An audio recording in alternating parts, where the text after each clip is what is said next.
All right, welcome back to The Explainer. Today, we're tackling something that feels, honestly, completely impossible to most people, the 12-hour workday. Or, the 12-hour study day.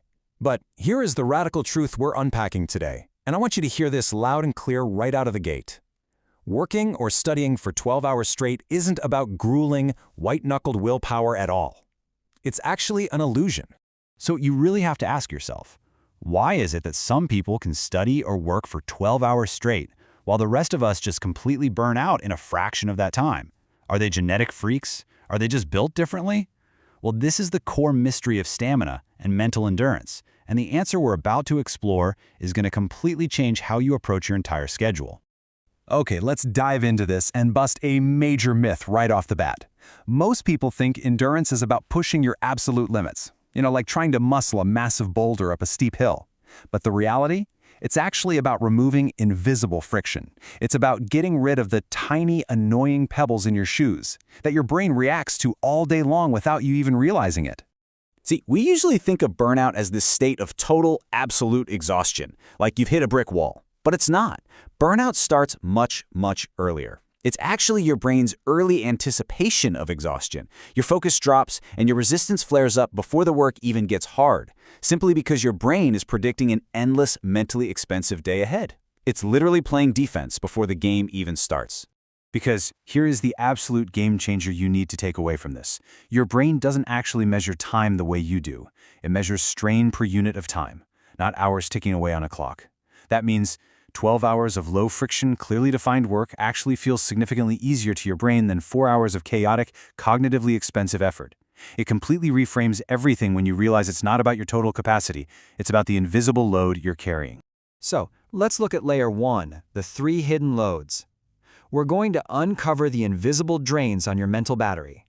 And this brilliantly illustrates what's going on beneath the surface. Your mental energy is constantly being eaten alive by 3 invisible monsters: decision-making, context switching, and emotional resistance. And the hard truth is, if you don't control these 3 specific drains, absolutely no daily schedule or time-blocking app is going to save you.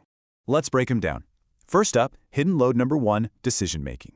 Every single time you sit at your desk and start negotiating with yourself, asking, what should I study next? Or staring at a blank document, wondering if you should maybe go grab a coffee first, you're draining cognitive energy.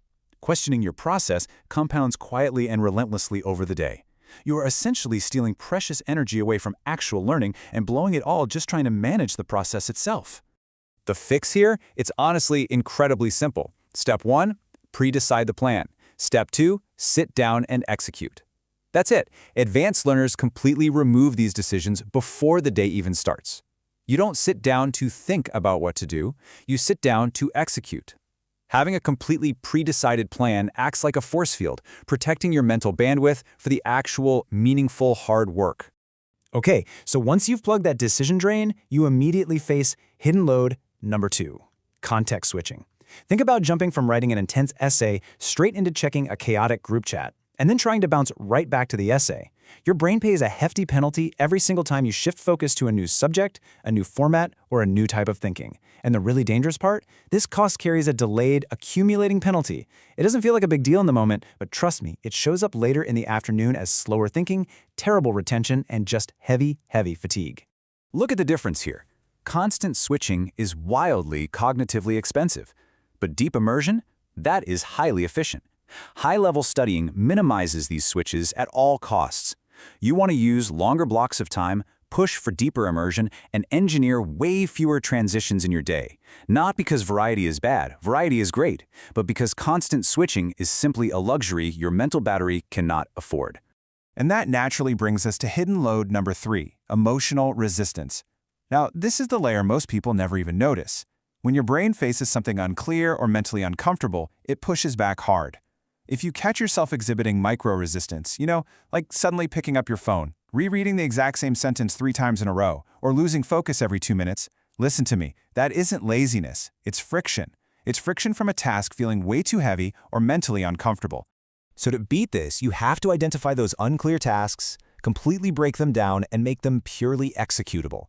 You've got to remove this emotional friction before it even has a chance to ruin your focus. Just break the task down until it feels almost stupidly simple and executable, rather than trying to make it look impressive or overly ambitious to yourself. Moving right along to Layer 2, designing a controlled system. This is all about turning 12 hours from endless to manageable. In a truly controlled system, your day has crystal clear boundaries. Let's say hour 1 to 3 is a pre-planned study block.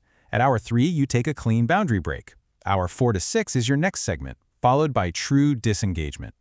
By creating these incredibly explicit beginnings and ends, you prevent your brain from hitting the panic button over an endless day. It doesn't see a terrifying 12-hour mountain anymore. It just sees bite-sized, manageable, predictable segments that it can easily digest. But, and this is a massive but, there is a crucial distinction we have to make between partial rest, like doom scrolling on your phone, staying in your desk chair, just sort of staring into the void, and actual disengagement, which means clean, intentional breaks completely physically away from the work.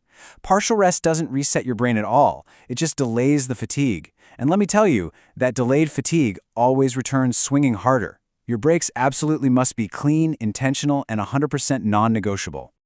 Now, the crucial point is right here in the final layer, the secret of stopping early. This is the core concept almost everyone gets wrong. See, the average learner works until they are running on absolute fumes, completely empty. But the advanced learner, they stop slightly early.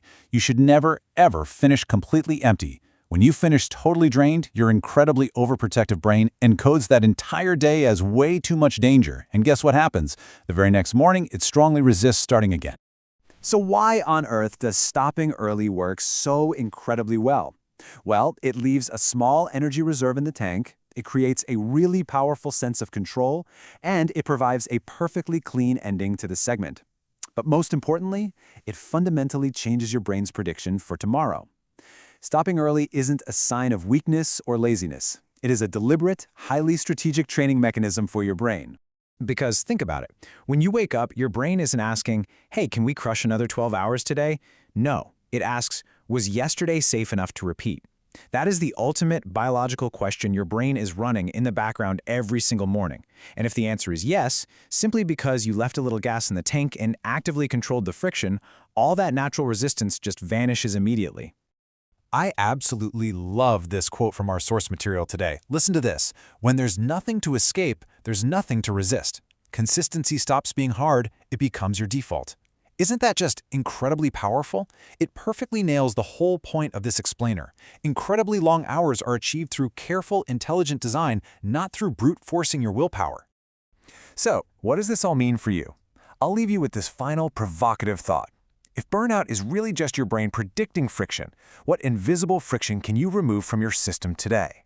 Take a hard look at your decision-making, your context switching, your task clarity. Ruthlessly redesign your workflow to remove those pebbles from your shoes, and who knows, those 12 hours might just become your new, effortless default. Thank you so much for joining me on this explainer, and I will see you next time.